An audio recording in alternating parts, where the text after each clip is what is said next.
of melted metal and death. Major Derek Reeves wiped sweat from his forehead as he looked across the battlefield. Bodies lay everywhere. Alien warriors in dark armor, their shapes twisted and broken. The red sun was setting, painting everything the color of blood.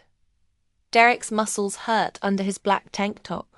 His chest was tight against his tactical vest as he knelt down, his rifle still hot in his rough hands. Another day, another fight, another victory that didn't feel like winning. Another great win for the Terran Alliance. Commander Thalner's voice boomed across the field. The huge reptile-like alien stood over Derek, his yellow eyes gleaming with joy. Thalner was one of the Drori humanity's partners in this endless war against the Kravek Dominion, but Derek didn't feel like celebrating. The Drori were allies, yes, but their way of fighting made his stomach turn. They believed in total war, no mercy, no prisoners, no second chances. Humanity had given up those harsh ways long ago, but this brutal conflict had forced them to accept it again. Get the survivors, Thalner ordered his soldiers. You know what to do. Derek knew exactly what that meant. Standard protocol. No prisoners. No mercy. Kill them all. As the Drari soldiers spread out across the battlefield, Derek caught something moving near a pile of black rocks. A flash of green skin and bright red hair. A survivor. The Drari found her quickly. Within seconds, she was surrounded by soldiers pointing plasma rifles at her head. Derek walked over, his heart beating faster as he got a better look. She was definitely Kravak, the enemy, but she was unlike any Kravak he'd ever seen. Her skin was a vivid green, streaked with purple blood from her wounds and from others. Her pointed ears stuck out through wild crimson hair that fell over her shoulders. Like fire, her battle armor was sleek black leather mixed with metal plates, showing off a body that was both strong and clearly female. But it was her eyes that hit him the hardest. They were fierce amber, like liquid gold, and they stared at her captors without fear. Even though she was surrounded and hurt, she sat with her back against a dead comrade. One leg was stretched out, clearly injured, but she refused to show any weakness. Commander, one of the Drari called out. This is the last one. Thalner walked over, his mouth parts clicking in what Derek recognized as pleasure. A Kravik. Elite. Even better. Her death will send a strong message to her people. Derek stepped forward without thinking. Wait. Everyone turned to look at him. The Kravak woman's eyes widened slightly, the only sign of her surprise. I watched her fight during the battle, Derek continued. He had seen her take down 3 Drari soldiers by herself, moving with smooth grace that spoke of years of training. She had fought with honor, never hitting a fallen enemy, only focusing on those who threatened her directly. She fought with honor, Derek said firmly. She doesn't deserve to be executed like this. Thalner's yellow eyes narrowed to slits. Honor? These savages know nothing of honor.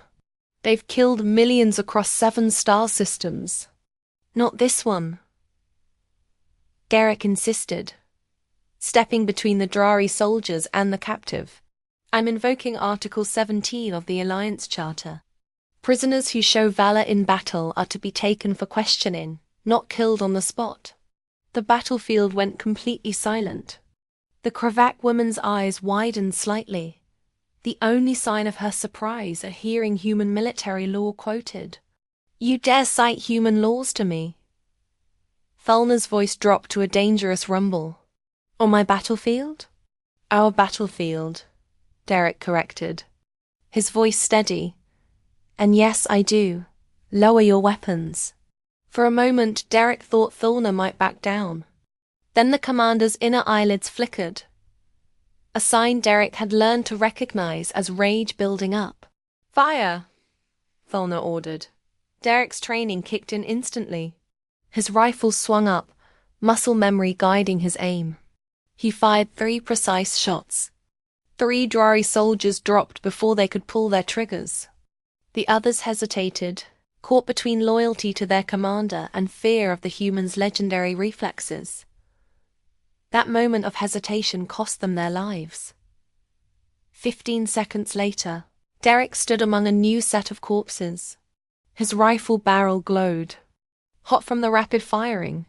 Commander Thalna lay at his feet, a smoking hole where his right eye had been. The silence that followed was deafening. Derek turned to the Kravak woman, who was staring at him with an expression he couldn't read. "You just killed your allies," she said in surprisingly clear English. Her voice was melodic despite its harshness. "For me." "Why?" Derek lowered his rifle, suddenly feeling very tired. "Because they were wrong. And I'm tired of being on the wrong side of what's right." She studied him for a long moment, her amber eyes searching his face. Then her lips curved into something between a smile and a predatory grin. "You're now a traitor to your kind, human. What will you do?" Derek glanced at his communication unit. It was already blinking with incoming messages. The Drari would be sending backup soon. The Terran Alliance would brand him a deserter at best, a traitor at worst. "I don't know," he admitted honestly. The Kravak woman pushed herself to her feet, wincing slightly as she put weight on her injured leg. "I do. Come. With me."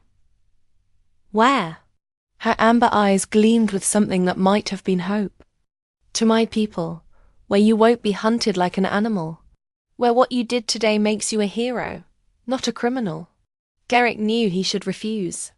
Everything he'd been taught about the Kravak painted them as ruthless conquerors bent on taking over the galaxy. But he had also been taught that the Drari were noble allies. And he had just witnessed the truth behind that lie. "What's your name?" he asked. "Elra Varthi, 3rd Blade of House Trovar." "Derek Reeves, Major, Terran Special Forces." He hesitated, then added, "Former Major, I guess." Elra's lips quirked upward. "Well, former Major Reeves. Shall we go before your friends send someone to collect your head?" In the distance, the whine of approaching dropships cut through the air. "Decision time," Derek muttered. He nodded. "Lead the way, 3rd Blade. Can you fly one of those?" Elra asked, nodding toward the sleek Drari shuttle parked at the edge of the battlefield. Derek grinned. "For the first time in what felt like days. I can fly anything with an engine and a control stick." They moved quickly across the battlefield. Derek supported Elra as she limped beside him. Her body felt surprisingly warm against his. Her alien body running several degrees hotter than human normal. The scent of her filled his nostrils, something like cinnamon mixed with ozone. "Your leg," he said as they reached the shuttle. "How bad is it?" "Plasma grazing. 2nd-degree burns, some muscle damage." She shrugged as if it was nothing. "I've had worse." Derek helped her into the co-pilot seat before sliding into the pilot's position. His fingers danced across the controls, muscle memory taking over despite the alien design. "You've flown Drari craft before," Elra observed with interest. "Joint operations training. Though I wasn't supposed to be the primary pilot." The engines hummed to life with a deep thrum. Warned, "This won't be subtle." The shuttle lifted off just as the first Drari reinforcement ships appeared on the horizon. Derek pushed the throttle to maximum, and the craft shot forward, pressing them back into their seats. With the sudden acceleration, "We have pursuit," Elra noted calmly, checking the rear scanners. 3 interceptors. "Of course we do," Derek muttered. "Any suggestions for where we're going? I'm kind of new to being a fugitive." Elra's fingers tapped at the navigation console. "The Veil Nebula. The radiation there interferes with tracking systems. Head bearing 047, Mark 23. Derek adjusted course, pushing the shuttle into a steep climb that strained the inertial dampeners. The G-forces pressed against them as the atmosphere thinned and the sky darkened to the black of space. "They're gaining," Elra warned, watching the pursuit ships close. "The distance." "Not for long," Derek said with confidence. He banked hard, diving toward a massive debris field, the remains of a space battle from earlier in the war. Twisted metal and broken ship parts floated in the void like a graveyard of steel. "How good are Drory pilots?" Derek asked as he threaded the shuttle through the dangerous field. "Methodical, precise, not particularly creative," Elra replied. Derek's lips curved into a predatory smile. "Perfect." He executed maneuvers that no flight manual would recommend. Metal groaned in protest as he skimmed past the hulk of a destroyed cruiser, using its massive bulk to shield them momentarily from the pursuers' sensors. One of the interceptors tried to follow his exact path and misjudged the clearance. The resulting explosion lit up the debris field like a brief star. "One down," Derek announced. Elra gripped her seat as Derek executed another impossible turn. "You fly like you're insane." "That's what my flight instructor said too," Derek replied, glancing at her. "Right before she recommended me for special forces." The remaining interceptors split up, trying to flank them. Derek dove deeper into the debris field, using the wreckage as cover. A warning light flashed on the console. "They've locked weapons," Elra warned. "Time to disappear," Derek said. He cut the main engines and switched to maneuvering thrusters only, guiding them into the hollow interior of a shattered Terran destroyer. The shuttle drifted silently into the darkened hull, coming to rest among twisted bulkheads and floating debris. Outside, the interceptors circled like predators, scanning for their prey. "They'll find us eventually," Elra said quietly. "Not if. They think we're already gone," Derek replied. He reached under the console and yanked out a handful of wires. "Help me with this."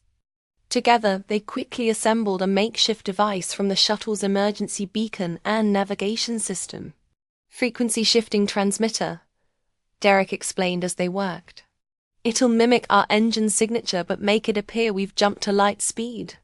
"Clever," Elra admitted. "But they'll know it's a trick when they don't detect an actual jump signature. By then, we'll be somewhere else," Derek said. He activated the device and ejected it from the shuttle. It drifted away, broadcasting false signals that would confuse the pursuing ships. They waited in tense silence. After several long minutes, the interceptors changed course, following the decoy signal. "It worked," Elra said, sounding genuinely impressed. "For now," Derek replied. He restarted the engines on minimal power. "Let's get to that nebula before they figure it out." As they emerged from their hiding place and set course for the Veil Nebula, Elra studied him with those intense amber eyes. "You're not what I expected, Derek Reeves." "What did you expect?" "Humans have a reputation among my people.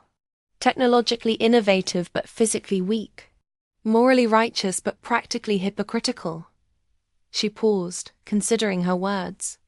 "You're none of those things." "Don't be too sure," Derek said with a wry smile. "I've got plenty of hypocrisy left in me." He guided the shuttle toward the colorful gases of the nebula, now visible in the distance like a cosmic painting. "What about you?" Derek asked. "You're not exactly the bloodthirsty conqueror I was briefed to expect." Elra's expression hardened. "Your alliance has been fed lies about my people for generations. The Drari needed allies against us, and humans were convenient." "Convenient how?" "You're numerous, adaptable, and have an unfortunate tendency to believe. You're fighting for justice." Her voice took on a bitter edge. The perfect cannon fodder. Derek wanted to argue but found he couldn't. How many human lives have been sacrificed in this war, while the Drari commanded from the rear? How many times had he questioned orders, only to be told he didn't understand the bigger picture? If we're so misguided, he asked instead, why offer to take me to your people? Why not just leave me behind? Elra's gaze softened slightly. Because you did something no human has done in this war. You judged with your own eyes, not through the lens of propaganda. You chose what was right over what was ordered. She leaned closer and Derek caught more of that cinnamon scent. And because I need your help. With what? Ending this war. She reached into a hidden compartment in her armor and withdrew a small data crystal that gleamed in the shuttle's dim light. This contains the truth about how this conflict started, and who really fired the first shot. It's why Commander Tholna was so eager to execute me rather than take me prisoner. Derek stared at the crystal. Such a small thing to hold such important information. And you trust me with this? A human you just met. You killed your allies to save an enemy. That earns you some trust. Her lips curved into that not-quite smile again. Besides, where else can you go now? She had a point. Derek had burned his bridges spectacularly. His choices were to trust this alien woman, or spend the rest of his life running from both sides. As they entered the nebula, colorful gases swirling around the shuttle like a cosmic storm, Derek made his decision. All right, I'm in. But fair. Warning, I've got a talent for complicating simple plans. Elra actually laughed, a sound like wind chimes in a storm. Good. Because where we're going, simple won't cut it. The shuttle disappeared into the nebula, leaving behind the debris field and, Derek hoped, his old life. Ahead lay uncertainty, danger, and a woman who was supposed to be his enemy, but who looked at him with something that might someday become. Trust. It wasn't much, but for a newly minted traitor, it was a start. Into the unknown, the Veil Nebula embraced them in swirling clouds of purple and blue gas, obscuring their senses but providing welcome cover from pursuit. Derek navigated by instinct and the occasional glimpses of stars through breaks in the cosmic fog.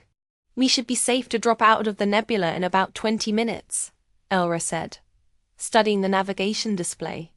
There's a Kravik listening post on the far side. They'll escort us to... A violent explosion rocked the shuttle, sending them spinning through the nebula. Warning lights flashed across the console as systems failed. Derek fought with the controls, trying to stabilize their flight.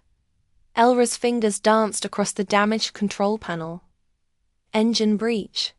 We're losing power and atmosphere. Her eyes narrowed. This wasn't external. Something inside the shuttle detonated. A sabotage charge. Derek managed to level their flight, but the engine warning lights continued to flash red. Your Drari friends are thorough. Standard protocol for all their vessels if stolen. They self-destruct. She grimaced. I should have anticipated this. Little late for regrets, Derek said, scanning the readouts. We've got maybe 10 minutes of flight time left. Any suggestions? Elra pulled up the star charts on her display. There's a trading outpost on the edge of the nebula. Neutral territory. We might make it. Might is better than won't, Derek replied. How neutral is neutral? It's run by the Vex Consortium. They'll sell to anyone with credits. Her expression darkened. Including Drari and humans. Wonderful. Derek muttered. The shuttle shuddered. As another system failed. Hold on. This landing won't be pretty. They burst from the nebula's edge, the trading outpost immediately visible. A sprawling collection of interconnected habitats and docking arms, extending from a central hub like a metal flower blooming in space. Derek opened a comm channel. Mayday. Mayday. This is Shuttle Drari 73. requesting emergency landing clearance. Engine failure, losing atmosphere aboard. A voice responded immediately. Drari 73, transmit authorization codes. No time for bureaucracy, Derek snapped. We're coming in hot, with or without your permission. Clear Bay 4 or we'll make our own entrance. A pause then. Clearance granted. Bay 4 is open. Emergency crews standing by. Derek guided the dying shuttle toward the indicated bay, fighting the controls as more systems failed around them. The trading post grew larger in their viewport, and Derek could only hope they would make it in time. Behind them, the nebula continued to swirl with its secrets, while ahead lay a new chapter. Pad hard, skidding across the deck before crashing into a stack of cargo containers. Elegant Elra commented dryly as emergency lights bathed the shuttle's interior in RedditStories welcome. Derek unstrapped himself and moved. To help her, can you walk better than before the ship's medical kit had some decent analytics? She stood, wincing slightly, but supporting her own weight. We need to move quickly. This place will be crawling with informantly gathered what supplies. They could salvage Derek's rifles, some emergency rations, and the precious data. Crystalora kept secured in her armor. As they prepared to exit, Derek paused. We need a cover story, a human and a Kravek traveling together will attract attention. Illyra considered this bounty hunter and captive too obvious, and it puts one of us at a disadvantage. Derek thought for a moment, how about smugglers' partners? The Vex don't care about species, just profit. Can you act like a criminal? Derek gave her a wolfish grin. Was acting. They exited the shuttle to find a reception committee waiting, a mix of Vex security personnel and curious onlookers. A tall, spindly alien with grey skin and 4 arms stepped forward. Docking fees are doubled for Imogen Silendings. It announced in a Ray voice, triple for unauthorized vessels. Derek adopted a casual stance, keeping his hand near his concealed sidearm. Put it on our tab, friend. We're just passing through. Vex officials' compound eyes blinked rapidly. Species.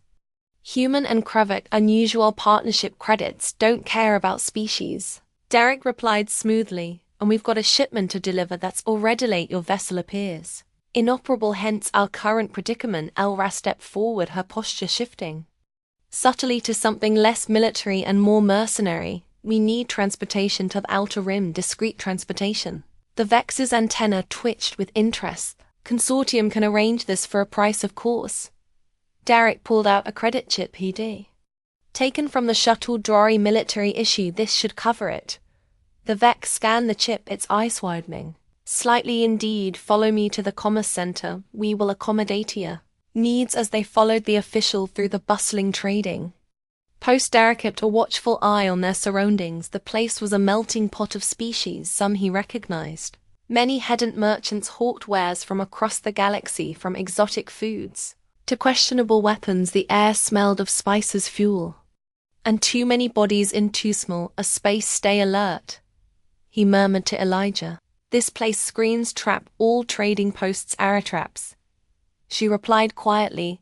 The trick is to spring them on your terms. The Vex led them to a dimly lit establishment that seemed to function as both bar and business center. Various beings huddled around tables, negotiating deals or drowning sorrows in the corner. A group of Drari mercenaries played some kind of gambling game. Derek tensed, but Elra placed a restraining hand on his arm. They're not military, she whispered. Guns. They won't recognize either of us. The Vex directed them to a private booth. Wait here. A transport broker will attend to you shortly. Once alone, Derek leaned close to Elra. I don't like this. 2xPZV don't have many options. She glanced around the room. But I agree, something feels wrong. A server droid approached with drinks they hadn't ordered as it set them down. It spoke in a low mechanical tone. The human female at the bar paid for Thesa. She says she knows you, Major Reeves. Derek's blood ran cold. He casually glanced toward the bar where a woman with short blonde hair sat nursing a drink she wore Civilian clothes, but her posture screamed military friend of yours, Elra. Asked quietly Lieutenant Commander Sarah Blackwood. Terran Intelligence Derek kept his voice low and definitely not a friend options limited. Derek subtly checked the exits. She wouldn't be alone. Elra followed his gaze, the two men by the door. The Vex at the gambling table, all watching a smart woman Derek, took a sip of his drink, mind racing.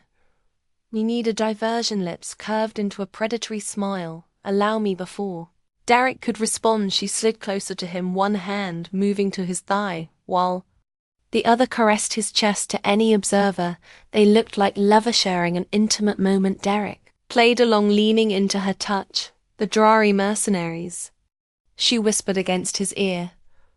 I recognize their clan markings. They have a blood feud with Terran Intelligence after an operation on Proxima. For Derek caught on, immediately create chaos, slip out and be confusion. Precisely her breath was warm against his neck. Follow my lead, she stood swaying slightly, as if intoxicated, and made her way toward the Dre table. Derek tensed, ready to move. Elira stumbled against one of the mercenaries. Spilling his drink, the Drari rose with a snarl, backed away. Hands raised in mock apology, positioning herself so the mercenary could see. Blackwood at the bar, so sorry, she slurred in the Dracaralangua. Terran Intelligence has me on edge, they're everywhere these days. The mercenary's head snapped toward Blackwood.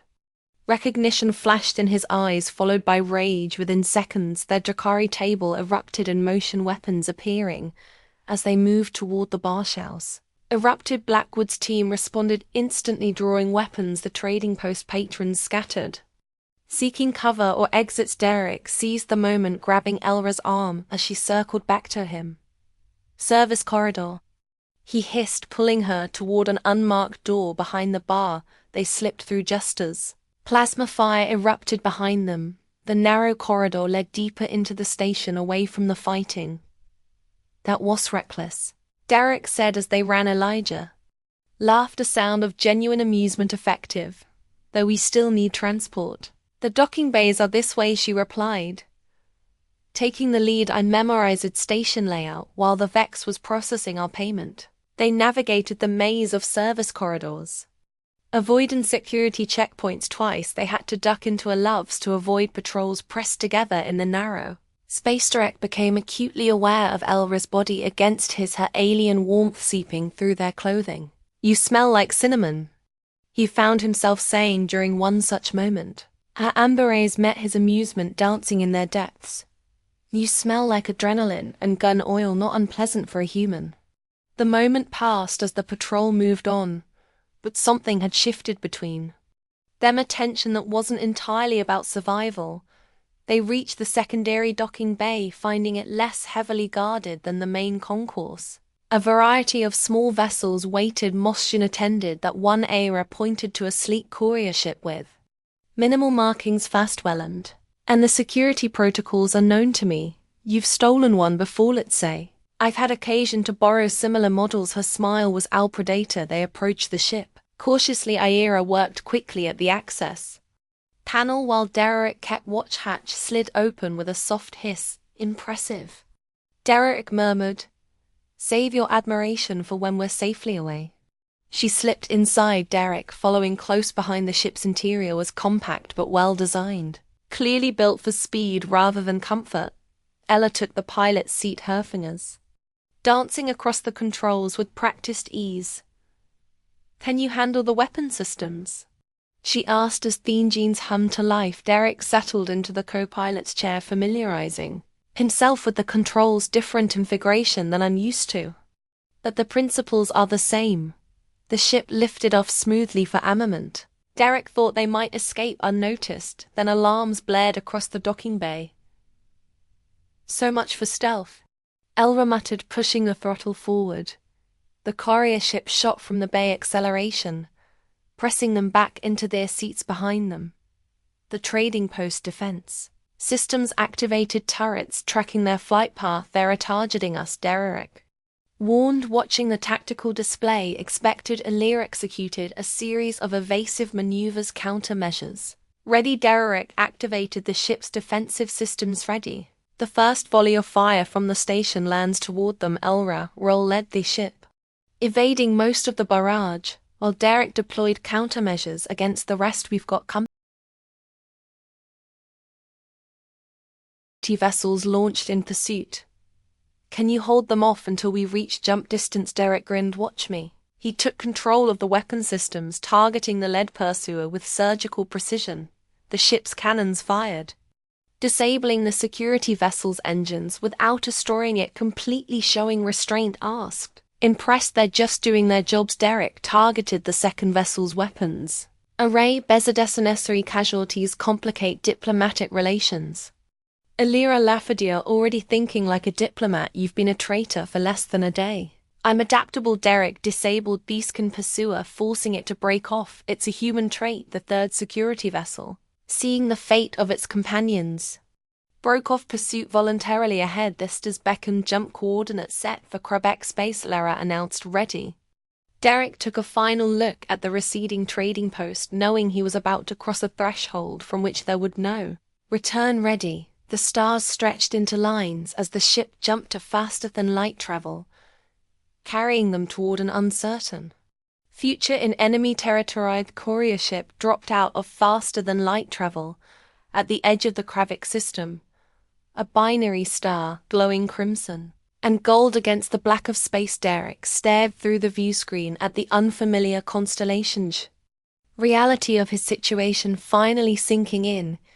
He was deep in enemy territory, the first human to willingly enter Kravik space without hostile intent, having second thoughts and honor. Ilia asked, noting his expression. Just processing. Derek gestured toward the view screen. No human has seen this view and lived to tell about it. You'll be the first of many if we succeed. She adjusted their course toward the fourth planet, a blue-green world partially obscured by swirling clouds. That's Tyrell Prime, my home world. It's beautiful, Derek admitted. Different from Earth, less blue, more teal, higher copper content in the oceans. Elra's expression softened as she gazed at her home. I haven't seen it in 3 cycles. Not since the offensive Egan. Before Derek could respond, the ship's sensors chimed. Put vessel sapraching, he warned, checking the tactical display. 3 of them moving fast.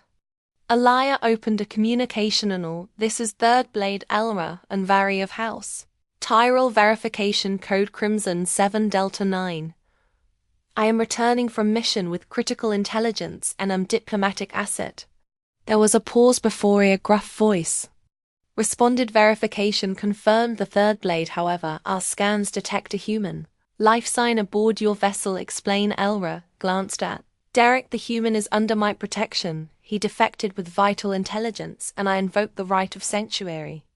Under the ancient code. There's another pause, longer this time. Understood. Third Blade, you are cleared to proceed to the capital. An escort will guide you to the secure landing zone. The council has been notified of your Aravolf communication. Ended. Derek raised an eyebrow. Ancient codes our oldest laws. They predate the war by millennium.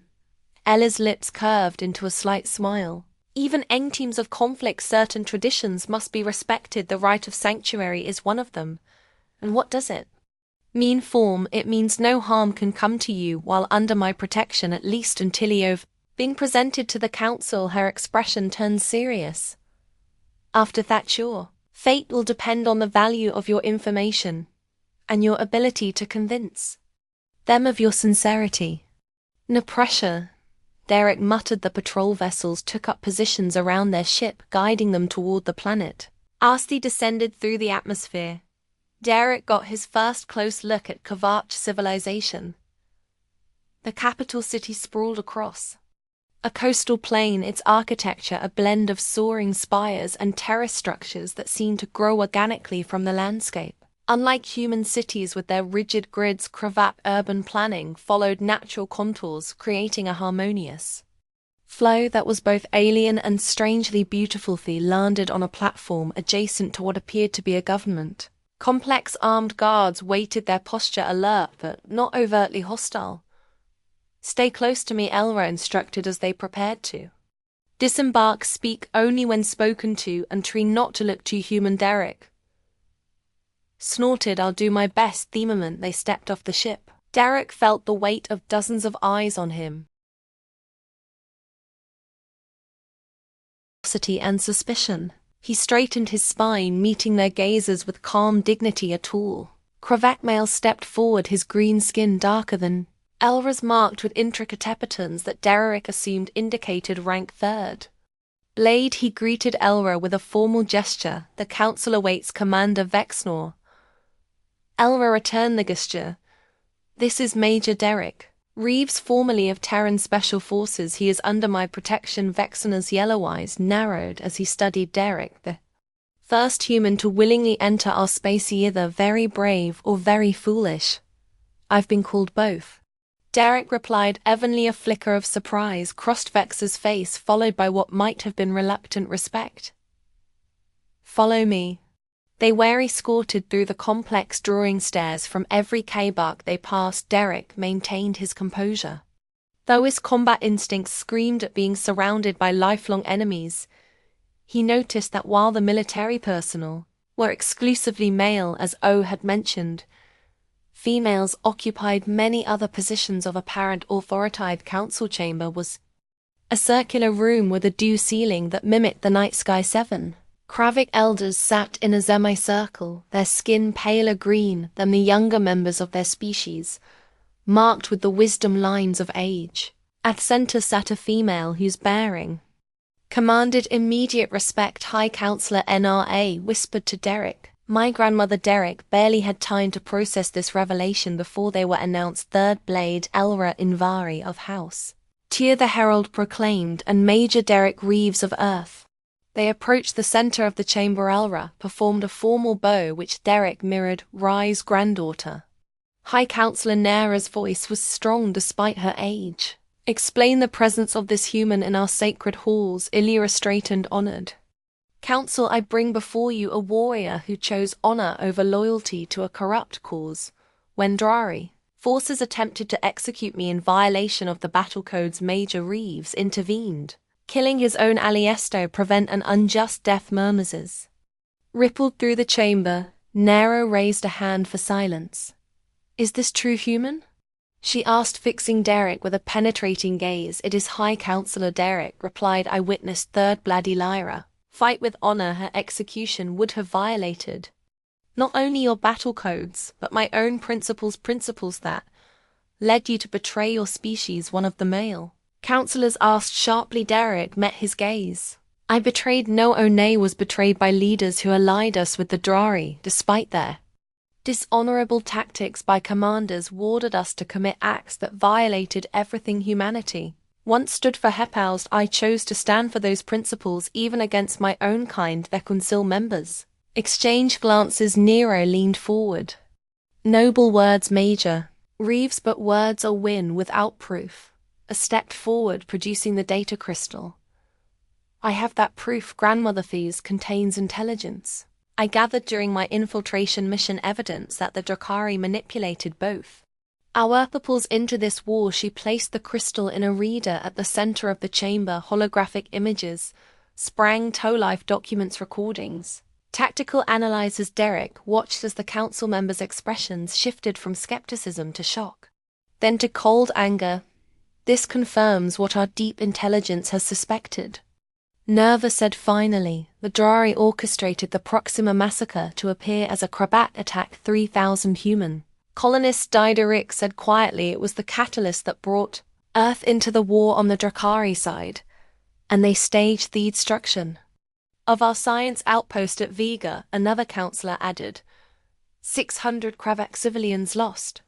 Nero's eyes narrowed. The question remains, why? What do the Drari gain from pitting our peoples against each other? Resources. Derek suggested both our territories contain rare elements. The Drari need and distraction. Elia added, while we fight each other they expand. Unchecked into the outer rim. The council deliberated among themselves, speaking in rapid Croat that Derek couldn't follow. Finally Nera addressed them again. This information must be verified, but if true it changes everything. She fixed Derek with a penetrating stare. What would you have us do? Major Reeves, you who have abandoned your people to join their enemy. Derek straightened. I haven't abandoned humanity, High Counselor. I'm trying to save it from a war based on lies. Both our species are being manipulated, used as pawns in a dare game. He took a breath. I propose a ceasefire, direct negotiations between human and Kravit leadership, and a joint operation to expose the dreary deception. Bold proposal from one who has no authority to speak for Earth. One counselor scoffed. I may not speak officially, but I know my people. Derek countered. Humans value truth when they learn they've been fighting and dying for a lie. They'll demand justice. Nera studied him for a long moment. You speak with conviction, Major, but conviction alone will not sway the Terran Alliance. Then let me return with proof they cannot ignore. Derek said, let me show humanity the truth about their supposed allies. The council chamber fell silent. Nera exchanged glances with the other counselors before speaking. We will consider your proposal. Until then, Yao will remain under Third Blade's protection. Her expression softened slightly. You have shown courage coming here, Major Reeves, and that at least earns you the right to be heard with. That the audience was concluded as they were escorted from the chamber. Derek felt a mix of relief and apprehension. They hadn't immediately executed him, which was a positive start. But the real challenges lay ahead. Your grandmother is formidable, he murmured to Elra as they walked. You have no idea. A hint of pride colored her voice. She's led our people through 15 years of war without losing her commitment to honor many wanted to adopt. Drakari tactics targeting civilians using biological weapons she refused. She reminds me of me own grandmother, Derek admitted. Tough as nails, but with a moral compass that never wavers. Eerie led him to a private chamber within the government complex. These will be your quarters while the council deliberates. You'll be comfortable but under guard. The room was spacious with furnishings that seemed designed for Krivak physiology, but not uncomfortable for human use. Large windows overlooked the city and the teal ocean beyond. It's better than the brig I was expecting, Derek said, taking in the view. The right of sanctuary guarantees certain dignities. Elra moved to Levithan, hesitated. You did well before the council. Few humans would have shown such composure. Few humans have had as much practice being surrounded by people who want to kill them, he replied with a wry Smilera laugh, the sound warming something in Derek's chest. Rest. I'll return when the council has made their decision. After she left, Derek explored his luxurious prison, finding it well appointed but securely locked. The windows, though offering a spectacular view, were made of something stronger than glass, and didn't open. The door was guarded by two Kravak warriors whose stony expressions made clear their feelings about their unusual charge. As night fell over the alien city, Derek stood at the window watching the unfamiliar constellations emerge. He wondered what Sarah Blackwood was reporting to. Terran intelligence was already condemned as a traitor. Would his family be told he died in combat, or would they learn the truth that he had chosen to side with the enemy? But were Kravik truly the enemy? Everything he'd seen since meeting Elra challenged the narrative he'd been fed throughout this military career. The Kravik weren't the mindless conquerors of Alliance propaganda. They were people differenties, but with their own code of honor, their own civilization, their own families and hopes and dreams. And somewhere in the vast bureaucracy of the Terran Alliance, someone had decided those differences justified endless war, or worse, had knowingly allied with the Drakari. Despite their deception either way, Derek couldn't go back. His path forward lay through alien territory, both literally and figuratively, and strangely the only person he trusted in this new reality was a green-skinned warrior woman with fiery hair and eyes that saw through his defenses. He wondered where she was now, what she was telling her people about him. Was she defending his presence or regretting her decision to bring him here? The door slid open behind him, interrupting his thoughts. Derek turned, expecting guards or perhaps a summons from the council instead. Yara stood in the doorway, no longer in her battle armor, but dressed in flowing robes that accentuated her alien beauty. Her red hair was unbound, cascading over her shoulders like liquid fire. "The council has reached a decision," she said, entering and allowing the door to close behind her. Derek steeled himself. "And they believe your proposal has merit." She moved closer. "They're dispatching envoys to neutral territories to make contact with human representative who might listen." Relief washed over him. "That's better than I expected." There's more. Expression was unreadable. "The council believes the Drakari will move against both our peoples once they realize their deception is exposed. They've authorized a joint operation to gather more intelligence on Drakari movements." Auditory smile. "He was coming to anticipate you and me. Major Reeves, we're being sent back into the fire, a joint operation." Derek repeated, processing the implications. "Just the two of us against Dari war machine." Amber eyes gleamed in the dim light of Fisk quarters. "Afraid human cautious," he corrected, but couldn't help returning a smile. "What exactly does this mission entail?" She moved to the window, gazing out at the teal ocean, now silvered by the planets. 3 moons. "The council believes that Drakari High Command is gathering on Nexus Station to coordinate their next offensive, were to infiltrate the station, gather intelligence on their plans, and if possible obtain proof of their deception that would convince your Terran alliance. Next station is the most heavily guarded Drari installation in the sector." Derek pointed out, "Getting in would be nearly impossible getting out." He shook his head, "Which is why they'd never expect it." Elijah turned to face him, her expression serious. "The Council is providing us with a modified stealth vessel and Drakari identification codes. We leave at dawn." Derek studied her, noting the tension in her shoulders. Despite her confident words, "You don't have to do this, you know. Council could send someone else with me. Is that what you want?" she asked, a hint of challenge in her voice. "No," he admitted. "There's no one I'd rather have watching my back. He hesitated. "I've dragged you into enough danger already." Laughed, the sound unexpectedly warm. "You've dragged me. I believe I was the one who invited you to become a traitor. Your species." Fair point. Derek moved closer to her, drawn by something heckled and quite named still. "Nexus Station is suicide." Perhaps she didn't back away as he approached, "but a worthy death. If it ends this war." They stood in silence for a moment, closer now that Derek could feel the heat radiating from her alien skin. The air between them seemed charged with unspoken possibilities. "We should rest," Ira said finally, though she made no veto. "Leave. Tomorrow will test us both." "Stay," Derek said, surprising himself with the invitation. "Just to talk. I have questions about your world, your people. I'm going to die for this, 'cause I'd like to understand it better." Something softened in her expression. "What do you wish to know?" They talked through the night, seated by the window beneath the alien stars. Elra told him of Kravokulture, their clan structures, their battle codes, their reverence for ancestral wisdom. Derek shared stories of Earth, its diverse peoples and landscapes, its troubled history and hopeful future. "A species is so young," Elra marveled, "yet you've accomplished so much." "We're stubborn that way," Derek replied with a smile. "Too stubborn to accept our limitations." As the first light of dawn crept over the horizon, they fell silent, both aware that the moment of departure was approaching. The night's conversation had changed something between them, created a bridge of understanding that transcended their biological differences. "We should prepare," Elra said, rising gracefully. Derek stood as well. "If we don't make it back." She placed a finger against his lip, silencing him.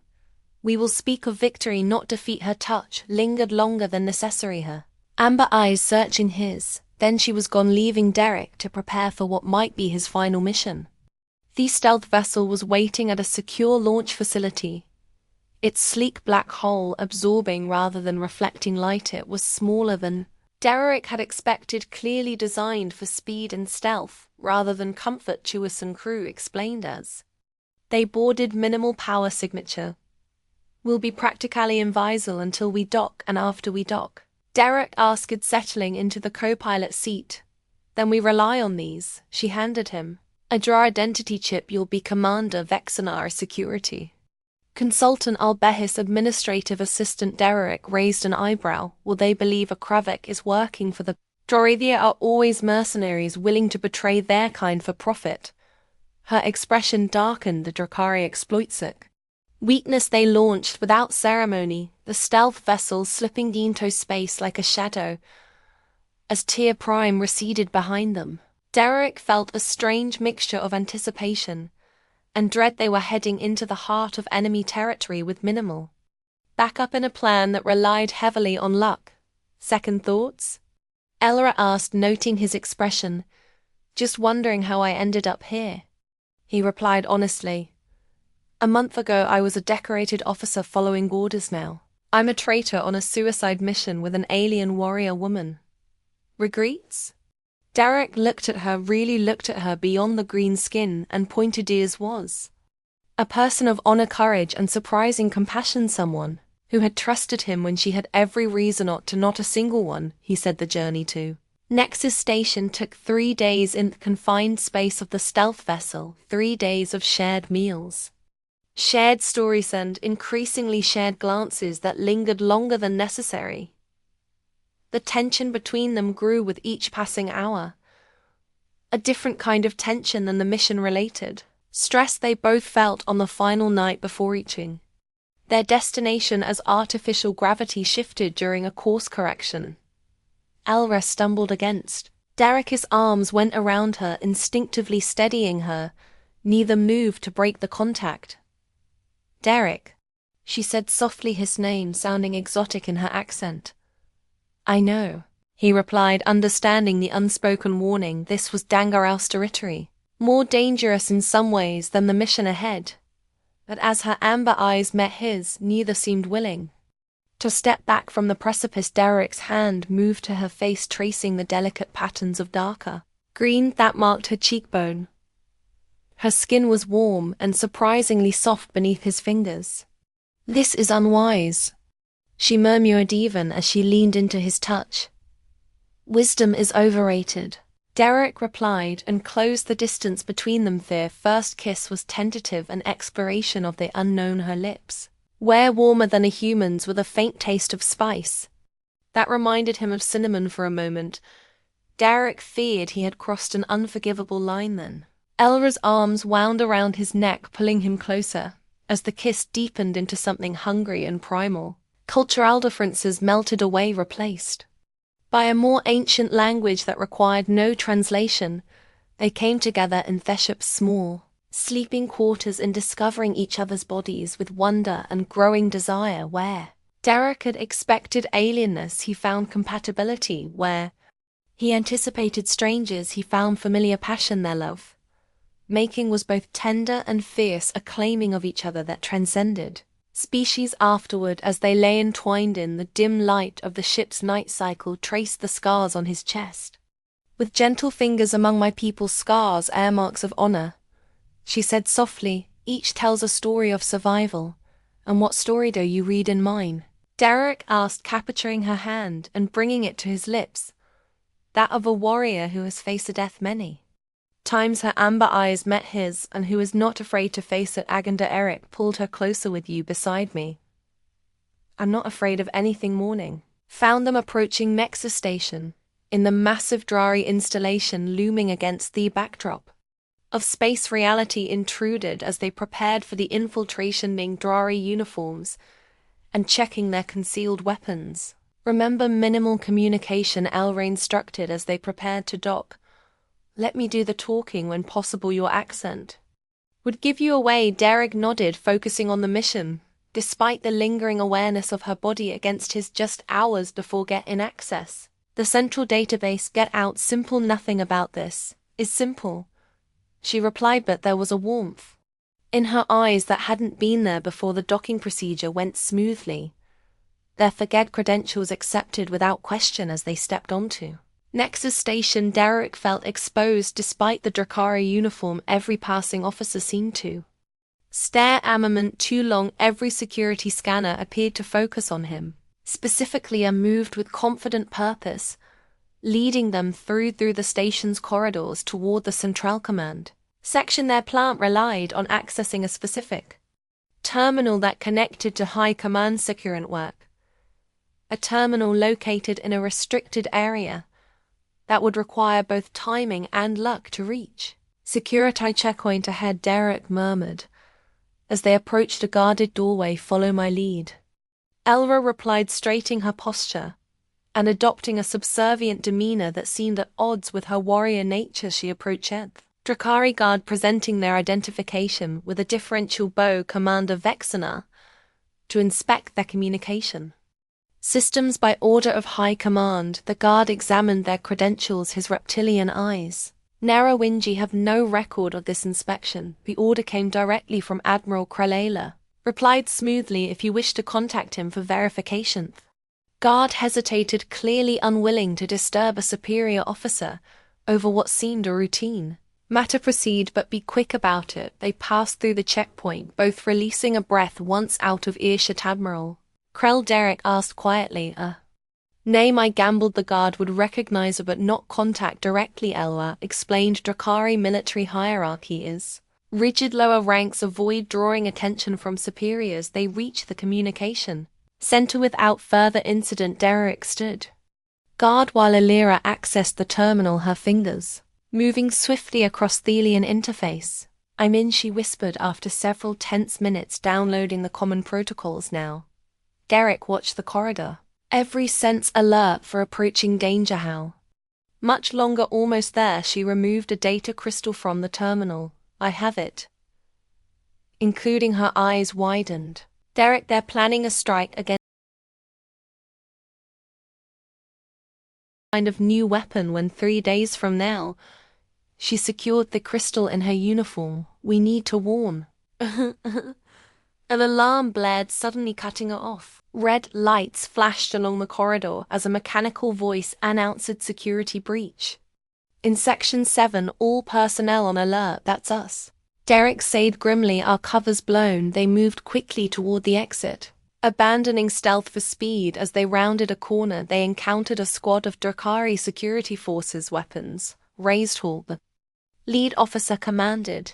Derek reacted instinctively, drawing his concealed weapon and firing in one fluid motion. 2 Drakari fell before the others could respond. Era moved with equal speed, her combat training evident as she engaged the remaining guards. Together they fought their wayward to through the checkpoint, alarms wailing around them as they raced toward the docking bay. More security forces converged on their position, forcing them to take cover behind a structural pillar. There are too many, Alara said, her breathing heavy as plasma fire scorched the wall beside them. Derek assessed their situation with cold clarity. They were outnumbered, outgunned, and cut off from their escape route. But the data crystal Elra carried could save billions of lives if they could get it off their station. I'll create a diversion, he decided. Draw them away while you get to the ship. Flashed with anger. No, we go together or not at all. This isn't about us. Derek insisted, it's about the mission, about saving both our peoples. Before she could look further, he pulled her into a fierce kiss. I'll be right behind you, he promised. Against her lips, now go, without waiting for her response. Derek broke cover, firing rapidly as he charged in the opposite direction from the docking bay. Hey, lizard faces, he shouted, deliberately drawing attention. Come get some. The Drakari security forces turned toward him, momentarily ignoring Gala.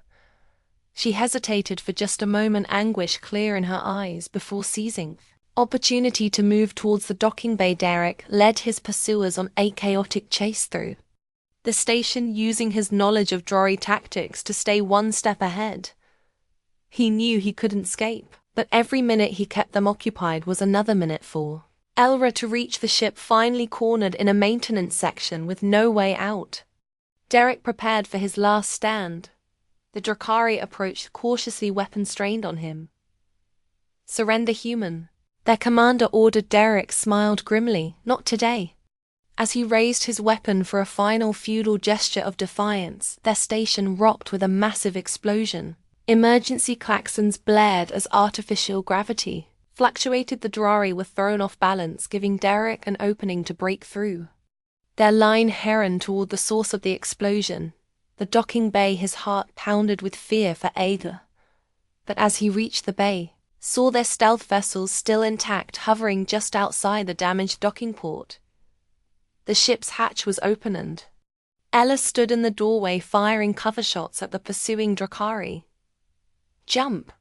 she shouted over the comm channel. Derek didn't hesitate. He sprinted across the bay and launched himself into space, the vacuum pulling at him for the terrifying seconds. Before Lyra caught his outstretched hand and pulled him into the ship, the hatch sealed behind him. As Aliva rushed to the controls, engaging the engines at full power, the stealth vessel shot away from Nexus Station as Drakari fighters scrambled in pursuit. "What happened to I'll be right behind you?" Elra demanded, her voice tight with emotion as she executed evasive maneuvers. "I got delayed in traffic," Derek replied, strapping into the co-pilot seat despite his aching body. "Nice explosion. By the way, fuel cells make excellent impromptu bombs." She glanced at him, relief evident beneath her anger. "Don't ever do that again." "No promises." He checked the tactical display. "We've got company, lots of company." The journey back to Krabak Space, Beckermere. Running battle with Drari pursuit ships herring them at every turn. They took turns at the controls, one piloting while the other rested, though neither truly slept. The data crystal burned in their possession, its contents potentially world-changing. If they could deliver it on the third day as they approached the border of Krabak territory, their luck finally ran out. A Drari battlecruiser emerged from hyperspace directly in their path, its weapon systems locking onto their small vessel. "We can't outrun that," Derek said, stating the obvious. Era's expression was grim as she assessed their options. "No, but we might outthink it." She altered course toward a nearby asteroid field, pushing the stealth vessel to its limits. The battlecruiser followed, its massive bulk making it less maneuverable, but its weapons range keeping them under threat. "What's Zeppelin?" Derek asked as they weaved between asteroids. There pointed to a particularly large asteroid with a deep crevasse running across its surface. "If we can get inside that fissure, their sensors won't be able to track us through the mineral deposits. And if we miscalculate by even a meter, we're pasted on the rocks." Derek observed flashed him that predatory smile he'd come to love. "Then don't miscalculate." They dove toward the asteroid, the battle cruiser firing continually. A glancing hit rocked their vessel, damaging one of the maneuvering thrusters. Derek compensated, his hands steady on the controls. Despite the danger, the fissure loomed ahead, narrower than it had appeared from a distance. Ela cut power to all non-essential systems, reducing their energy signature as they slipped into the crevasse with barely inches to spare on either side. The battlecruiser halted its pursuit, unable to follow it, maintained position, weapon strained on the asteroid surface. "They're waiting for us to emerge," Derek noted now. "Then we don't emerge." Elra powered down the remaining systems, leaving only life support active. "We wait." Ours basked in the darkness of the powered-down ship, the asteroid's mass shielding them from detection. They had let together for warmth as the temperature dropped. "Conserving power and oxygen if we die here," Alra said softly in the darkness. "At least we die having found something worth dying for." Derek pulled her closer. "We're not going to die, not today." "How can you be so certain?" "Because he said," pressing a kiss to her forehead. "I have something to live for now." They waited 18 hours before the battlecruiser finally departed, likely Caledto. More pressing duties once certain. It was gone. They powered up the stealth vessel and slipped out of the asteroid field.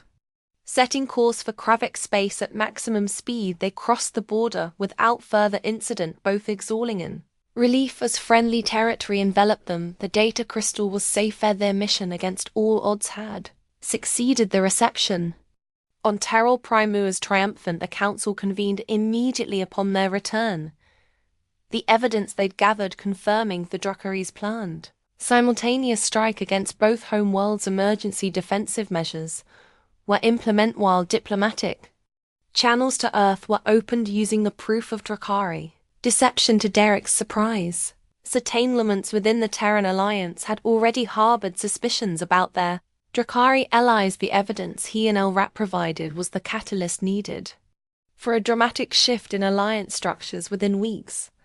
A tentative ceasefire between humans and Krabak was established with joint defensive operations against the Drari. Thretirik found himself in the unprecedented position of liaison between human and Krabak military forces, his unique perspective valued by both sides. He worked closely with who had been promoted to second blade for her role in the mission.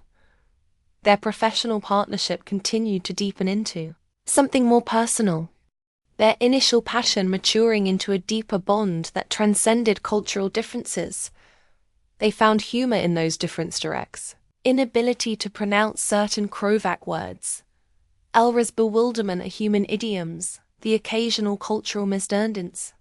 That led to both frustration and laughter. 6 months after their return from Nexus Station as the joint human craft fleet prepared for a decisive strike against the Drari homeworld, Ella approached Derek with news that changed everything. "I am carrying your child," she told him, her expression a mixture of wonder and uncertainty. "Our physicians confirm it is viable, a true hybrid of our species." Derek stared at her in amazement. "How is that possible? We're from different planets, different evolutionary paths." "The physicians believe it is the adaptive nature of human genetics," she explained. "Your species evolved to survive in diverse environments, making your genetic code more flexible than most a baby." Derek said, the reality sinking in. "Our baby." Elra's uncertainty faded at his evident joy. "You are pleased in answer." Derek pulled her into his arms, his heart overflowing with emotions he couldn't fully express. "More than pleased, there aren't words in any language. The child, a son may named Karik, meaning bridge between worlds in the Krovik tongue, was born 3 months later. His skin a pale jade with subtle human undertones. His eyes a striking blurring with amber. His ears held a light point and tufts of auburn hair crowned his head. He was, the physicians declared, a miracle of genetic represented something more, hope for a future where the divisions between their people would be healed. The war against the Drari ended not with the annihilation of a species, but with the overthrow of a corrupt military regime. The subsequent peace negotiations, in which both Derek and Elra played key roles, established new boundaries and mutual defense pacts that promised a more stable future for all 3 civilizations. On the first anniversary of the ceasefire between humans and Krabak, Derek stood with Elra on the balcony of their home, overlooking the teal ocean of Tyr. Prime, their son, slept peacefully in a crib nearby, his existence a living symbol of what was possible when ancient enemies chose understanding over hatred. "Do you ever regret it?" Elra asked, leaning into his embrace.